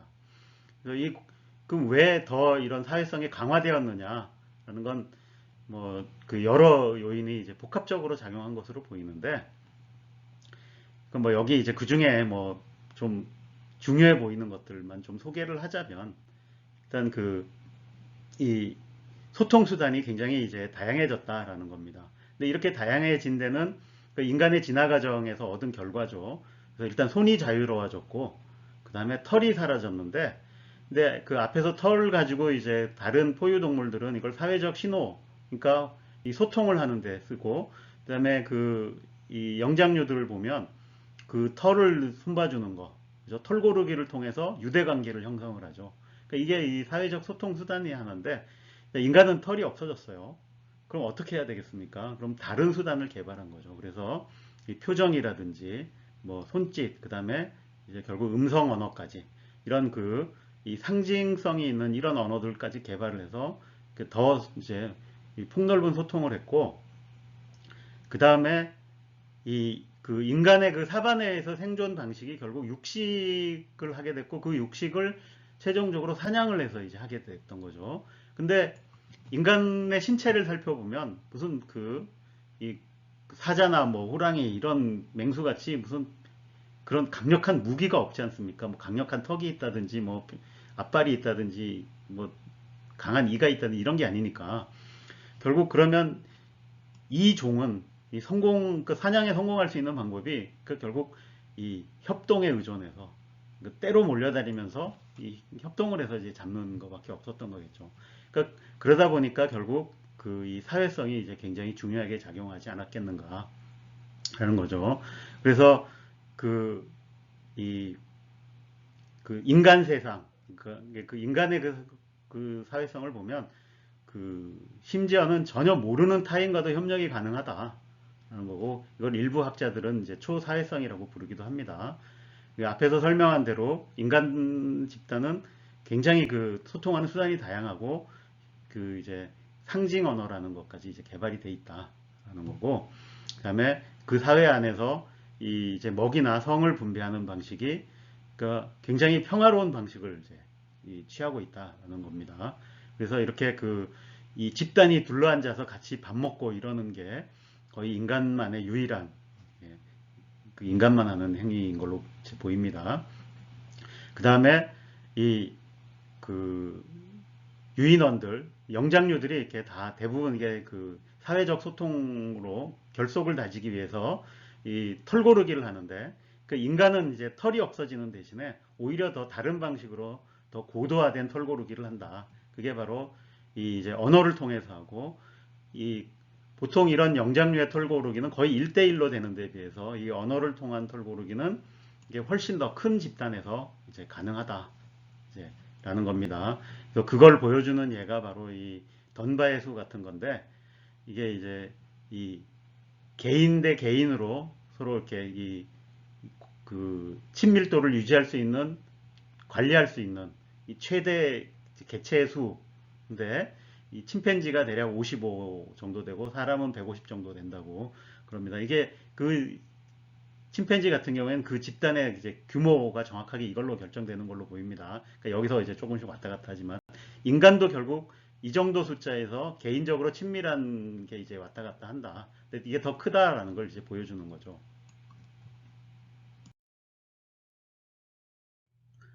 그래서 무리가 커지면 뭔가 더 유리한 점이 이제 있다라는 거는 봤는데, 근데 그게 즉 그 크기가 유지가 되려면 뭔가 그러니까 결국 뒷받침되는 게 있어야 되는데, 그게 결국 뇌가 커져야 된다라는 거라고 이제 볼 수도 있겠습니다. 근데 그거를 이제 주장한 게 바로 사회적 뇌가설이라는 거였습니다. 그래서 앞에서 한번 얘기를 했는데, 결국 이 사회적 뇌가설이라고 하는 게 그 인간의 뇌가 커진 것은 이 사회성을 높이는데 이 복잡한 인지 기능이 이제 필요하다. 그러니까 상대편의 감정도 읽고 반응을 예측을 해야 되고 뭐 이런 것들이 필요했기 때문일 거다라고 보는 거죠. 근데 여기에 대한 뭐 이제 그 간접적인 증거, 뭐 이런 그 증거들로서 이제 얘기하는 게 이 영장류 종들을 보면 그 뇌의 크기하고 이 무리의 규모가 대략 비례하더라. 그게 여기 보면 이제 던바의 수 같은 것도 이제 그걸 따라가는데, 그 예를 보면 그 던바의 수라는 게 그 이 던바라는 이제 사람이 제안한 수죠. 그래서 구성원 간의 개별적 관계를 유지할 수 있는 최대 숫자인데, 이 침팬지 아까 55라 그랬고 인간이 150이라 그랬는데, 이 비율이 대충 내 용적의 비, 그러니까 침팬지와 인간의 내 용적의 비와 비슷하더라. 그러니까 이런 등등을 근거로 이제 이런 주장을 했던 거죠. 근데 물론 여기에 대한 반론도 있습니다. 예를 들어 그 사회적 곤충 같은 경우에는 뇌가 뭐 이게 있는 엄청나게 작은데도 불구하고 거대한 무리를 이루고 잘 살아가죠. 근데 뭐 근데 어쨌든 그 사회 생활하는데 그 이게 정말 그 인간의 뇌를 그 정도로 키울 만큼 중요한 거냐? 그뭐 당장의 확답은 할 수 없지만 또 그럴듯한 얘기이기도 하죠. 예. 자, 그 다음에 이 어쨌든 그러니까 이런 뭐 뇌가 커지건 뭐 필요에 의해서 어쨌든 이 큰 무리가 진화의 결과로서 나타난 것은 분명해 보입니다. 근데 그래서 이렇게 그 무리의 규모가 커져서 이 나타난 결과가 보면 그 어쨌든 그 덕에 이 성공적인 이제 사냥을 할 수 있었고, 그래서 그 인간들이 그 신체 조건 가지고도 이 최상위 포식자로 이제 올라섰다라는 거죠. 근데 그거에 이 사이드 이펙트 있는지는 모르겠지만 어쨌든 뇌도 같이 발달을 했고, 그 다음에 그런 그 뇌로부터 인간은 그 놀라운 적응력을 이제 발휘하게 되는 거죠. 그래서 이 조금 더 예전에는 아마 다른 동물들 같으면 적응 못할 때까지도 다 가서 적응을 해서 이 지구의 거의 모든 것을 정복하는데 이제 성공을 거뒀다라는 거죠. 그래서 어떤 학자는 그래서 인류가 성공한 열쇠가 뭐냐 그러면 결국 다른 사람과 생각을 공유하도록 해준 언어가 이제 개발이 됐고, 그걸 통해서 이 사회적 협업을 이루는 데 성공을 한 것이 이 인류가 다른 종에 비해서 이제 가장 크게 성공한 이제 열쇠일 거다라고 주장을 하기도 합니다. 그 앞에서 얘기만 들으면 그 호모속이 이제 등장한 이래로 계속 성공 가도를 달려온 것 같지만 실제는 이제 그렇지 않습니다. 그래서 그 이 호모속도 계속 그 이 자연 환경의 변화에 따라서 그 이제 인구 변동을 겪었고 뿐만 아니라 심지어는 멸종 위기까지 몰렸었다라는 이제 증거들이 이제 나오고 있습니다. 그, 이거를 이제 살펴보기 위해서 이제 하나 그 용어를 하나 설명하려고 하는데 이게 이제 개체군 병목 현상이라는 겁니다. 이게 보면 개체군이 이렇게 뭐 여러 가지 원인으로 이렇게 일정하게 유지되다가 뭔가 이 심각한 이제 이 사건이 일어난다든지, 그러니까 그 심각한 사건이라는 게 질병이 퍼진다든지 뭐 자연재해가 일어나든지 해서 이 개체군이 급격히 감소를 이제 합니다. 그러면 급격히 감소했다 멸종을 할 수도 있는데 다시 회복을 할 수도 있죠. 근데 이렇게 이제 멸종하면 끝난 거고 회복을 하더라도 그럼 이때 살아남았던 사람들이 가지고 있는 유전자 풀이라고 하는 것이 이때보다 확 줄어들겠죠. 그럼 이 회복한 요 종들은 그 이전에 비해서 이 유전자 풀이 확 줄어들게 됩니다. 그래서 이런 거를 이제 이 개체군 병목 현상이라고 부르는 거죠. 근데 그 이런 거를 요새는 이제 유전자 추적이라든지 뭐 다른 걸 결합해 가지고 이 그 이런 연구를 할 수 있다 그러는데, 그러니까 그 연구에 따르면 이 이제 대략 120만 년 전, 그러니까 이때가 이제 호모 에렉투스들이 이제 살던 시기인데 그거 외에도 이제 그 호모 에렉투스들의 뭐 친척들도 살고 있었겠죠. 근데 그때 이제 모든 호모 속의 총 인구를 해보면 대략 한 18,000명, 그러니까 2만 명 정도 선 밖에 안 되더라라는 거죠. 그러니까 그 호모속이라는 게 그렇게 그때 당시에도 이제 번성한 종은 아니었다는 얘기죠. 근데 이 호모속이 그 그러니까 19만 년에서 14만 년 전에 이 센 빙하기가 하나 옵니다. 근데 이때가 보면 그 호모 사피엔스, 그 우리의 직계 조상이 이제 그 나타났던 그 직후라고도 볼 수 있는데 지금은 이제 한 30만 년 전까지 보니까 어쨌든 그 호모 사피엔스가 생기고 나서 그 이제 초기에 큰 빙하기가 와서 그러니까 이제 멸종 위기에 내몰립니다. 그러니까 그 사바나가 더 살기 나쁜 환경이 된 거죠. 그래서 그거를 이제 그 추적 조사를 해보니까 그 아프리카 동부의 쪽에 있다가 이게 이제 그 좋은 기후를 찾아서 이동이 일어났던 것 같아요. 그래서 이 아프리카 남단의 그 동서해안으로 쭉 흩어져서 이 분산 고립돼서 거기서 한 5만 년에서 10만 년을 이제 생존을 한 것 같다라는 거고, 그러니까 이때 이 호모 사피엔스의 인구가 거의 2,000명까지 감소한 걸로 이제 예측이 된다. 근데 2,000명이면 이거 거의 멸종 위기죠. 요새 나오는 그 멸종 위기종들도 보통 이거보단 더 상태가 양호한 경우가 많은데, 근데 이렇게까지 몰렸다가 이제 살아난 거죠, 어쨌든. 그래서 그 날씨가 이제 기후가 회복이 되면서 그 살아나서 나중에 이제 다시 북동부 쪽으로 복귀한 후에 서서히 인구가 회복이 돼서 결국 그 한 7만 년에서 6만 년 정도 됐을 때는 다시 어느 정도 이제 회복이 돼서 대략 한 40개의 혈통 집단으로 이제 된 걸로 이렇게 이제 보입니다. 그러니까 그 호모소도 그 굉장한 위기를 한번 겪고 살아난 것 같다라는 게 이제 이런 조사를 통해서 나오는 거죠. 그 다음에 이렇게 멸종 위기는 아니더라도 이 인구 병목이 이제 지금도 관찰이 되는데 그건 뭐냐면 그러니까 그 인류의 지금 70억 정도 되는데 그 70억이 흩어져 사는데 그 유전자 풀을 이렇게 조사를 해보면 다양성을 조사해 보는 거죠. 그러니까 아프리카 대륙의 다양성과 아프리카를 제외한 나머지 모든 대륙에 있는 그 인구의 이제 유전적 다양성을 보면 이 아프리카 대륙이 훨씬 더 다양하다라는 거죠.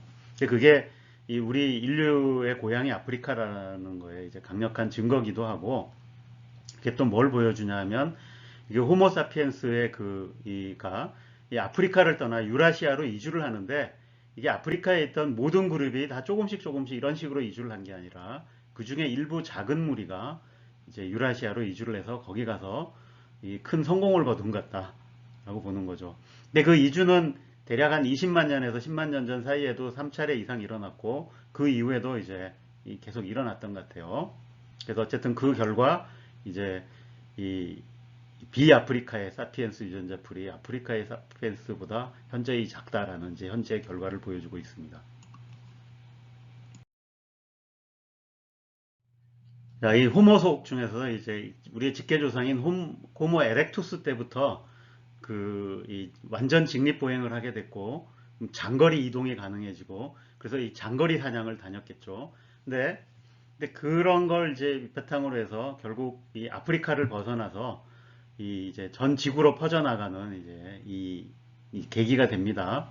그래서 이 호모속이 이제 그 아프리카에서 유라시아로 진출하게 되는데 이거를 이 학자들은 그 옛날에 나왔던 영화 제목에서 따와가지고 이제 아웃 오브 아프리카.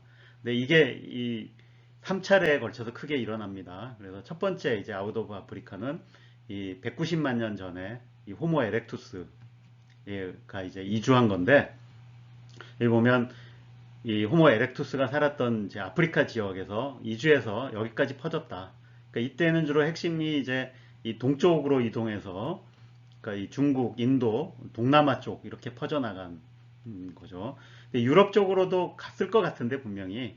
근데 여기서는 이제 오래 생존을 못하고 이제 일찍 멸종하지 않았나 이렇게 이제 보고 있습니다. 어쨌든 이런 이동이 왜 일어났는가 보면 일단 이 호모 에렉투스가 이렇게 장거리 이동 능력이 생겼다라는 거죠. 예. 그리고 호모 에렉투스는 그 호모 하빌리스나 그 전과 달리 사냥꾼이 됐다라는 거죠. 이제 동물들을 쫓아다니면서 사냥할 능력이 생겨서 그럼 동물들이 이동하면 그거를 쫓아서 이동을 하는 거죠. 그리고 이게 이동이 가능하려면 여러분들도 이 지도에서도 볼 수 있지 틈이 있죠. 자, 여기가 연결이 돼야만 이동이 가능한 거죠. 그래서 이 이동 통로의 대부분이 그러니까 여기 지도에서 보는 요 통로하고 요 통로가 있는데 이 두 통로가 뭐 열릴 때마다 이렇게 이제 이동하는 이제 그런 일이 일어났던 것 같습니다. 그 다음에 이제 최근에 또 제기되는 그 이론 중에 하나는 이렇게 이동을 했을 때 이동해가는 건 뭐 하다가 생겼는데 여기서 이렇게 번성을 하게 된 거는 이 아프리카보다 이 유라시아가 더 이렇게 좀 기온이 낮고 그렇죠. 그래서 열대 우림 이런 지역보다는 이런 지역이 그 인수 공통 감염병의 위험이 적어서 생존에 더 유리했을 거다. 뭐 이런 주장도 나오고 있습니다. 이제 이런 거에 증거로 의외로 이 침팬지 같은 그 아프리카 동물들이 저런 이제 인수 공통 감염병으로 많이 죽는데 이제 그런 것 때문에 이런 게 이제 제기된 걸로 보고 있습니다. 호모속의 두 번째 유라시아 진출은 한 50만 년 전후에 이 새로운 종이 생겨나죠. 그래서 호모 에렉투스에서 이제 분리돼 나서 이 하이델베르크인이라고 불렀던 이제 호모 하이델베르겐시스가 생기고 여기서 이제 다시 이 네안데르탈린과 데니소바인들이 이제 분기가 돼서 나옵니다. 그래서 그 이, 그 호모속들이 이제 아프리카를 벗어나서 이렇게 이제 이 유라시아로 진출을 했던 거죠. 그래서 이 하이델베르겐시스의 주류는 이제 유럽 쪽으로 갔고 그게 그 유럽 쪽에서 이제 나중에 네안데르탈린으로 또 바뀌고 그다음에 일부는 이제 동쪽으로 가서 간 게 이제 이제 데니소바인들이 이제 된 걸로 이렇게 이제 보고 있는 거죠. 자, 세 번째 이 호모속의 유라시아 진출은 그러니까 20만 년 전 후에 그러니까 이때 이제 호모 사피엔스가 등장을 한 이유인 거죠. 그래서 호모 사피엔스의 이제 이동이 있었는데 그러니까 이때 20만 년에서 10만 년 전 사이에 여기가 혹독한 시기를 보냈다 그랬죠. 그때부터 해가지고 이제 이주가 시작된 거라고 보입니다. 근데 그 이후에도 계속 이제 일부 그룹들이 이제 주로 나갔는데 근데 그거를 현재 이제 인류들이 곳곳에 흩어져 사는데 이 미토콘드리아 유전자 가지고 이게 이 이동 경로를 이제 추적해 볼 수 있다 그럽니다. 그래서 그 유전적으로 어떤 종들이 이렇게 퍼져나갔나를 다 조사를 해봤더니 여기 그 첫 번째로 나타난 결과가 이렇게 보면 이 이주를 한 그 호모 사피엔스가 그러니까 여기 보면 그 미토콘드리아의 유전형이 나오는데 그러니까 L 뭐 이렇게 번호가 붙어 있죠. 이 L 여러 가지 형들이 있는데 그 중에 대부분 L3만 이제 건너가서 이 L3들이 다양한 종으로 이제 변종이 일어나서 간 것 같다라는 거죠. 그래서 아까 얘기한 이 아주 그 일부만 나가서 이렇게 이제 널리 퍼져나간 걸로 보인다라는 거죠. 그 다음에 그 호모 사피엔스들이 이렇게 퍼져나갔을 때 그럼 그 전에 나갔던 호모 에렉투스들은 뭐 하고 있었나 뭐 이런 거 물어볼 수 있죠. 예, 그 호모 에렉투스는 진작에 멸종했던 것 같고 그 다음에 나갔던 이제 그 호모 하이델베르겐시스와 거기서 갈라져 나온 이제 네안데르탈린, 데니소바인들이 있는데 그 호모속들은 교우가 있었던 것 같습니다. 그래서 이 뒤늦게 나간 호모사피엔스하고 뭔가 여기서 같이 살던 기간이 그러니까 한 수천 년에서 만 년 이렇게 정도 이제 그 겹치는 기간이 있었고 그 다음에 이 유전자 조사를 해보면 그때 실제로 이게 그, 그 교미 뭐 교류가 있었다 유전적인 이런 거를 이제 그게 그래서 현대인들에게도 이 네안데르탈린들이 가지고 있던 유전자가 이제 일부 이제 포함이 돼 있다는 게 알려져 있습니다. 물론 네안데르탈린뿐만 아니라 데니소바인들의 유전자도 이제 포함이 돼 있어서 이제 약간의 교류가 있었는데 어쨌든 그게 크게 섞인 정도는 아니고 일부가 섞이고 아주 조금 섞인 거죠. 그러니까 그 다음에 결국 그 네안데르탈린하고 데니소바인들은 이제 멸종한 걸로 이렇게 이제 돼 있습니다. 자, 어쨌든 이렇게 해서 쭉 퍼져나가는데 여기 보시면 이제 연도도 다 표시가 돼 있죠. 그래서 시기가 어느 시기다라는 게 있는데 이게 보면 그 중에 이제 좀 특기할 만한 일이 여기는 빨간 줄에 이제 동남아로 와가지고 이 인도네시아 여기 섬들을 지나서 호주까지 간 이 여정인데 사실 여기는 이제 바다가 얕은 지대여서 이제 빙하기가 되거나 하면 이 육지로 연결되고 막 그럽니다. 그래서 이렇게 쉽게 건너갈 수 있는데 그렇지만 여전히 이 인도네시아 이쪽에서 호주까지는 이제 빙하가 왔을 때도 이 육지가 드러난 적이 없는데 여기를 어떻게 건너갔을까 하는 겁니다. 그래서 그러니까 그때 당시 이 호모사피엔스가 가진 기술력으로 볼 때 이게 정말 이 호주로 이주해 간 거는 이 호기심과 신념이 이룬 획기적인 사건이다라고 얘기를 합니다. 거의 현대인들이 달나라의 사람, 그러니까 인류를 보낸 거에 필적하는 그럴 만한 업적이다라고 주장을 하기도 합니다. 그 다음에 이렇게 이 유라시아 진출에 이 최후의 정복지가 여기 보면 가장 최근에 일어난 게 여기죠. 그러니까 10이면은 이게 2열스니까 그러니까 1000년 안에 이제 일어났던 얘기죠. 그러니까 그렇게 오래전이 아니란 얘기죠. 근데 놀랍게도 이 파란 줄이 보면 중국에서 오죠. 예. 그러니까 타이완에 있다가 이 타이완을 거쳐서 이렇게 이 보르네오나 이런 지역으로 가서 한쪽은 이쪽으로 가서 마다가스카르에 가서 정착을 합니다.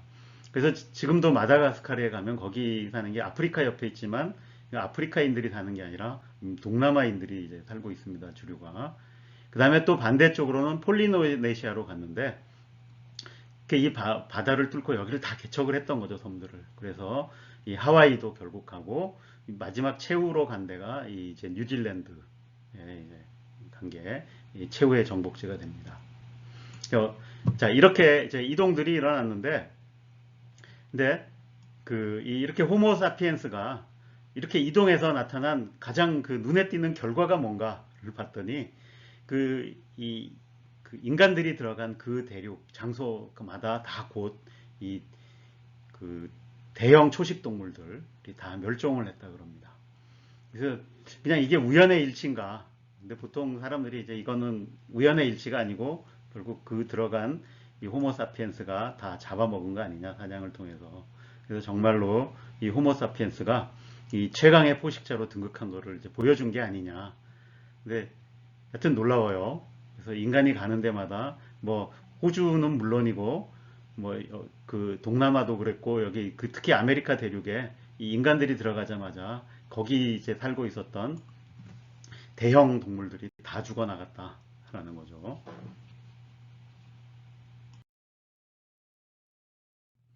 이렇게 인류가 이 아프리카를 벗어나서 이 유라시아로 퍼져나가는 그 과정에서 그러니까 뭔가 큰 변화가 일어났다라는 이제 주장이 있습니다.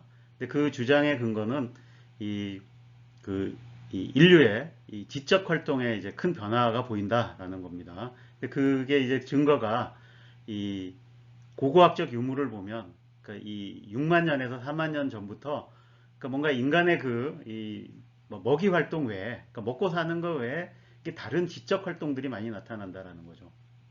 그게 이 도구에서도 큰 변화가 일어나서 그러니까 그 사냥을 하는 데 쓰는 창이나 화살들이 그러니까 굉장한 이제 기술적 진전이 이제 일어난다라는 거죠. 그래서 창도 훨씬 던지기 쉬운 창들이 만들어지고 이제 화살이 등장하고 그래서 이런 사냥 능력이 이제 확 올라가고 근데 그것뿐만이 아니라 이 그 사고 그다음에 언어 이런 쪽에도 이 상징적 사고와 언어 능력이 이제 확 올라가서 이 예술품들이 등장하기 시작했다라는 거죠.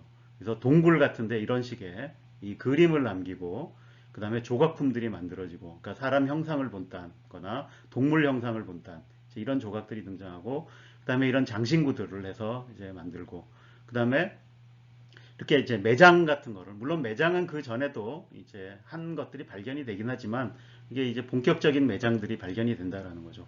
그러니까 이거는 뭔가 이 사람들이 이제 사후 세계 같은 거에 대한 인식이 있지 않았나. 그러니까 뭔가 이 그 인간들이 가지고 있는 그 인지에 대해서 큰 변화가 있지 않았냐라고 이제 보는 거죠. 그래서 그 일부의 학자들은 이거를 이제 인지혁명이라고 부르고 있습니다.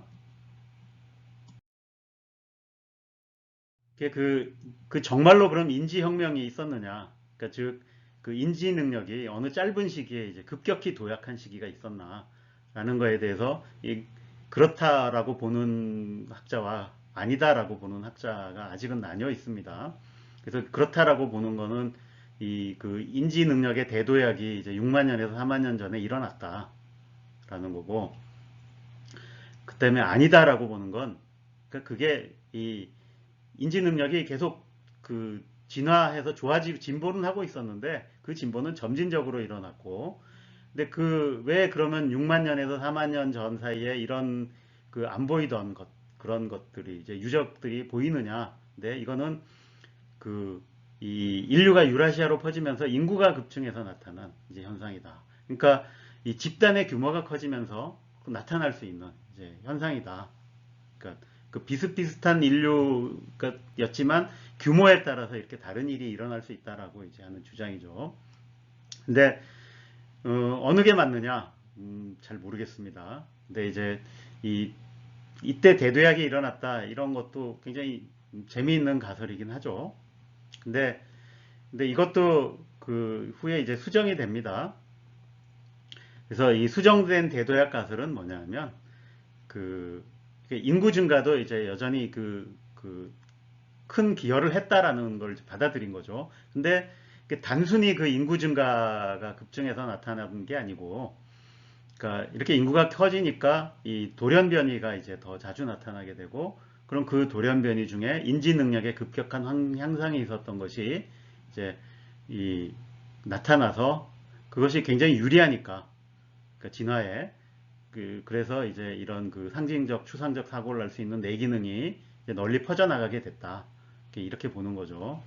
어쨌든 그래서 이게 한 4만 년 전쯤 유럽에서 이제 발생해서 이제 전 세계로 퍼져나갔다라는 거고, 근데 여기에 대한 뭐 이제 그럴듯한 근거가 있느냐? 근데 뭐 그런 것 중에 하나로 꼽는 게 이 뇌 크기하고 관련이 있는 뇌 크기의 발달과 특히 그 다음에 이런 그 상징적 사고에 중요한 영향을 미치는 이제 신피질의 발달과 관련이 있는 유전자가 있는데 이게 이제 마이크로세팔린 유전자가 이 3만 7천 년쯤 전에 이제 변이가 발생한 걸로 보인다. 그래서 그러니까 이런 것들이 이제 복합이 돼서 그러니까 도약이 있지 않았느냐 이제 이렇게 보는 거죠.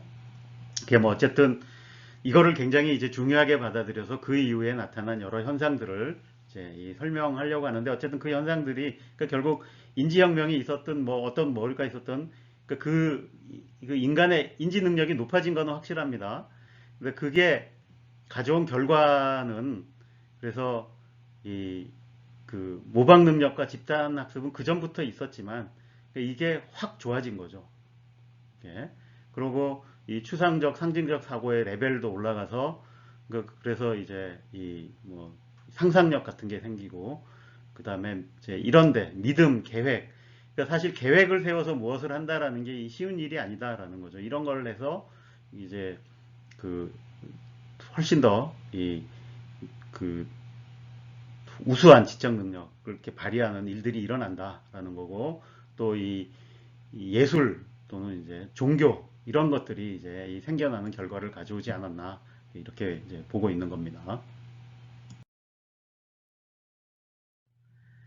그 호모 사피엔스의 이제 가장 그러니까 근래에 분기가 된 게 그 이 네안데르탈린과 이 데니소바인이라 그랬죠.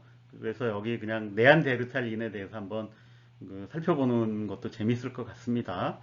그래서 인간의 가장 가까운 친척이고 여기 보면 이 공통 조상인 이제 호모 하이델베르겐시스에서 이 호모 사피엔스와 이제 네안데르탈린의 조상이 갈라져 나왔고 이 네안데르탈린의 조상에서 네안데르탈린과 이제 데니소바인이 이렇게 갈라진 걸로 보입니다. 근데 이 대략 이게 이제 50만 년 전 근처에 이제 일어났던 걸로 보입니다. 근데 어쨌든 이렇게 나온 이 네안데르탈인도 여기 보면 그 유럽 쪽으로 이제 가서 그 혹독한 추위를 견디면서 이 40만 년간이나 생존한 이제 성공한 종이라고 봐야죠. 거의 이제 100% 육식을 했던 걸로 보이는데 약간 추운 지대에 살다 보니까 이 짧은 팔다리, 굵은 허리하목, 그다음에 이제 사냥을 위한 근육질 이런 것들이 이제 환경에 적응하느라고 이렇게 이제 이런 걸 갖춘 것 같고 그다음에 이 뇌의 용적도 인간보다 이제 더 큰 작지 않은 이제 이 정도의 용적을 가지고 있었습니다. 그래서 이게 또 이제 뇌가 크다고 좋은 것 아니다.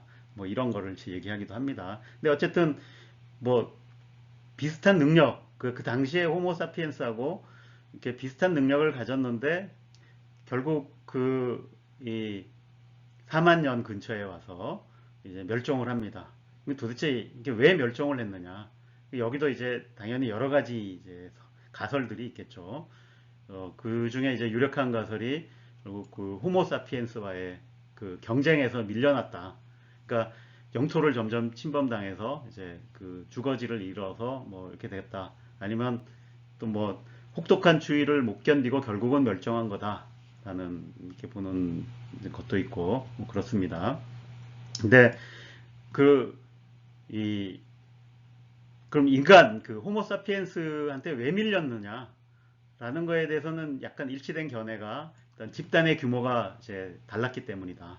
라는 거죠. 호모사피엔스 집단이 훨씬 더 규모가 큰 집단이었고 그래서 이 개체별로 보면 그 네안데르탈린이 훨씬 강인한 육체를 가졌지만 이 집단 대 집단의 싸움이다 보니까 그 경쟁에서 이제 밀렸다. 뭐 이렇게 이제 보고 있습니다. 근데 그렇지만 그 경쟁 속에서도 이 교류군은 있었던 것 같아요. 그래서 이 인간 속에 이 이제 네안데르탈린 유전자. 근데 사실은 뭐 같은 조상에서 나왔으니까 공통적인 유전자가 많을 거예요. 근데 그 중에 이제 이 네안데르탈린에만 이제 갔던 유전자가 거꾸로 다시 복귀돼서 이 호모사피엔스에 되살아난 거라고 생각을 해도 되는데 어쨌든 이렇게 섞여 있다라는 건 교류가 있었다는 얘기겠죠. 네, 이런 일도 이제 실제로 있었다. 이제 라는 걸 이제 보여주고 있습니다. 근데 어쨌든 그러면 이렇게 둘이 이제 경쟁해서 그랬다. 어쨌든 지금 와서 보면 이 호모사피엔스와 호모 네안데르탈렌시스가 뭔가 그 능력의 차이가 있는데 그 차이가 이제 어디서 나왔느냐? 아까 그 사회적 능력이라고 그렇죠. 집단의 규모가 달랐는데 그 집단의 규모가 달라진 거에 대한 또 뭐 새로운 가설인데 그 중에 이제 뭐 좀 그럴듯해 보이고 재미있는 게 있어서 이제 뭐 얘기를 하자면 그래서 이 둘 사이의 차이는 결국 이 호모사피엔스는 이제 길들여진 인간이다 있다라는 주장이 있습니다. 근데 그 길을 들이긴 들였는데 스스로 길들여졌다라는 거죠. 그러니까 그 집단, 무리, 사회 자체가 그 호모사피엔스들 개체들을 이제 순한 사람들로 길을 들였다라는 거죠. 그 집단이. 근데 그래서 이제 호모퍼피라는 이름으로 부릅니다. 근데 이게 개와 늑대의 관계라는 얘기죠. 그러니까 늑대를 사람들이 길들여서 개를 만든 거지 않습니까? 그래서 이 늑대로 남아있는 게 네안데르탈인이고 개처럼 된 게 사람이다라는 거죠. 근데 그거에 대한 이제 증거로 얘기하는 게, 그러니까 거꾸로 이렇게 길이 들여서 순한 것들만 해보면 이 내용량이 줄 수도 있다. 대신에 이제 모습은 또 귀여운 모습으로 바뀐다라는 거죠. 그리고 이 눈썹의 변화나 표정이 굉장히 다양해야 되고, 근데 이런 게 딱 그 호모사피엔스에서 일어난 변화다라는 거죠. 그리고 훨씬 더 친화성이 있다라는 거죠. 그래서 그 친화성이 오히려 좋은 지능을 만든다라는 겁니다. 그래서 그게 이제 그 인간 집단의 규모를 키울 수 있었고 지능을 높일 수 있었다. 뭐 이제 이런 이제 주장입니다. 뭐 그럴듯한지는 모르겠습니다. 재미는 있죠. 자, 앞에서 그 호모사피엔스의 그 인구 병목을 얘기하면서 이 아프리카를 벗어난 또 퍼져나갔던 이 그 인류들이 유전자 풀이 작다고는 했지만 그건 그거고, 그 어쨌든 그 인류는 지금도 꾸준히 이제 그 와중에도 진화를 하고 있다라는 거죠. 그래서 근데 그 진화 중에 이 눈에 띄게 나타난 것이 이 결국 다양한 환경에 적응하다 보니까 나타난 건데, 그게 이제 피부색 변화 같은 게 있죠. 그래서 원래 이 인간이 이제 털이 사라지기 전에는 그 다 밝은 색을 가지고 있습니다. 털에 덮여 있으니까 굳이 이게 이제 이 어두운 색이어야 될 이유는 없고, 그래서 침팬지나 고릴라도 보면 그래서 이 피부색이 밝은 색입니다. 근데 털이 사라지고 나니까 그러면 이게 바로 햇볕에 노출이 되죠. 그럼 자외선을 많이 쬐면 이게 여러 가지로 이제 해악이 있죠. 그래서 이 자외선을 차단할 수 있는 멜라닌 색소를 가진, 그래서 이 검은색으로 이렇게 변한 그 변이한 게 당연히 유리하겠죠. 그래서 이렇게 많이 퍼져서 결국 이렇게 그런 쪽으로 옮겨갔는데, 근데 그러던 게, 그 중에 일부가 이제 유라시아로 이주를 했죠. 근데 거기는 위도가 높으니까 이제 이 자외선 양이 줄어요. 근데 거꾸로 이렇게 검은색으로 이 자외선을 차단을 하면 다른 문제가 생겼던 겁니다. 그게 뭐냐면 사람이 이 비타민 D가 필요한데, 이 비타민 D를 합성하는 가장 좋은 방법이 자외선을 쬐는 건데, 그러니까 이게 자외선 부족으로 이제 그 병으로 고통받게 되는 일이 생기는 거죠. 근데 그 이 약한 지금 이제 그 유전자를 가지고 조사를 해보면 한 6천 년 전쯤에 변이가 등장을 해서 피부가 흰색, 그러니까 멜라닌 색소가 없는 이제 로 변이가 일어난 거죠. 그래서 근데 이게 또 유리하니까 이쪽 지역에 사는 사람들의 피부가 또 이제 흰색으로 바뀌게 된 거죠. 이게 그 다음에 이게 또 퍼져나가서 뭐 이제 지역마다 약간씩 이제 다른, 그러니까 어쨌든 이 그 아프리카 원래 있던 색보다는 훨씬 이제 밝아진 색들을 가진 이제 이 인류들이 이제 나타나기 시작했던 거죠. 그러니까 이거하고 비슷한 게, 그러니까 이 유당 분해 효소하고도 관련을 해서, 그러니까 이제 이거를 유당을 분해할 원래 기본적으로 인간은 성인이 되면 이걸 못하게 돼야 정상인데, 그러니까 성인이 돼서도 이 유당을 분해할 수 있는 효소를 가진 이제 인류들이 특히 이제 북유럽 쪽에, 그다음 그 북유럽에서는 우유 섭취를 많이 했는데 그 우유 섭취가 또 비타민 D하고도 이제 이거 섭취하고도 관련이 있죠. 그다음에 칼슘도 섭취하고, 그래서 이런 걸 할 수 있으면 훨씬 이제 유리하겠죠. 예, 그래서 이런 것들이 이제 생겨나서 이거는 지금도 진행형인 거죠. 그러니까 그 다음에 또 다른 예로는 이제 이 푸른 눈 같은 건데, 이것도 이 변이로 생긴 푸른 눈이 지금 예측은 이게 무슨 특별히 다른 유전적으로 유리한 뭔가가 있는 게 아니라 이 성선택을 받은 게 아니냐라는 이제 주장이 있습니다. 그래서 이 이 푸른 눈을 가진 여성들은 또는 다른 여성들도 이 푸른 눈의 이 남성을 선호하고 이러다 보니까 이게 이제 많이 퍼져나가서 많아졌다라는 이제 이런 이제 작은 변화들은 꾸준히 진행되고 있는 거죠. 근데 그래도 어쨌든 그럼 근데 이제 이런 얘기를 이렇게 하는 이유는 그러니까 그 지난 세기 또는 지난 세기 그러니까 17세기, 18세기, 19세기를 지나면서 그러니까 이런 변화를 가지고 사람들이 그게 굉장히 이 큰 차이인 것처럼 이제 얘기들을 많이 했죠. 그래서 인종이라는 얘기도 했고 피부색 가지고 사람을 이제 구분을 하고 뭐 이런 일들이 있었던 거죠. 근데 이거를 그래서 도대체 인류들 사이의 그 유전적인 차이, 그러니까 DNA로 본 그 다양성이 얼마나 있느냐 이렇게 얘기했는데 아까 얘기했듯이 그 인구 병목 현상 때문에 이 인간의 DNA가 이 생각외로 크지 않다라는 거죠, 다양성이. 이것도 뭐 좀 연구로 이제 조사해 놓은 것들이 있는데 뭐 예를 들어서 인간의 총 염기쌍이 이제 32억 개가 있는데 그 중에 그 인간들 사이에 최대한 다룰 수 있는 게 얼마나 되느냐.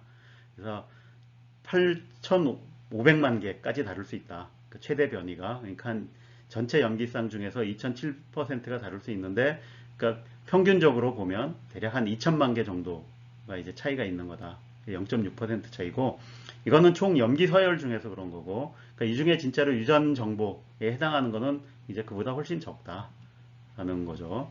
그래서 이 인종 구분이라는 게 무슨 실체가 있는가라고 이렇게 과학적인 질문을 해보면, 그래서 이 인간 유전 정보의 차이를 해보면, 그러니까 개인 차이가, 그러니까 지역이나 국가 또는 소위 말하는 민족 이런 거의 차이의 평균 차이보다 이 개인 사이의 차이가 워낙 커서, 그러니까 이 지역적 차이, 그다음에 국가적 차이 이런 게 큰 의미가 없다라는 거죠. 그러니까 한 사회 안에서 그 개인들 사이의 그 차이가 를 조사해 보면 그게 굉장히 크다라는 거예요. 그러니까 이게 마치 그러니까 이 우리 반에 수학 시험을 봤는데 수학 시험에 그 표준 편차가 굉장히 커요. 그러니까 막 그 빵점에서부터 100점까지 쫙 퍼져 있는데 평균을 내봤더니 우리 반하고 옆 반하고 평균이 이제 우리 반이 평균이 이제 한 2점 높아요. 그러니까 그걸 근거로 나는 이 반에 속해 있으니까 너네 반에 있는 누구보다 내 수학 실력이 좋다. 이렇게 주장하면 안 되는 거죠. 예. 그러니까 개인 차이가 훨씬 크다.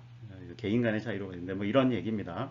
근데 이런 거하고 관련해서 사실은 호모사피엔스에서는 이렇게 인구 병목 현상이 일어났다 그랬죠. 그러니까 그것 때문에 그러니까 놀랍게도 이 수십억 명이나 되는 그 인간 사이의 유전적 차이가 침팬지 한 무리의 유전적 차이보다 작더라는, 그러니까 굉장히 동일한 유전자 집단이다라는 거죠.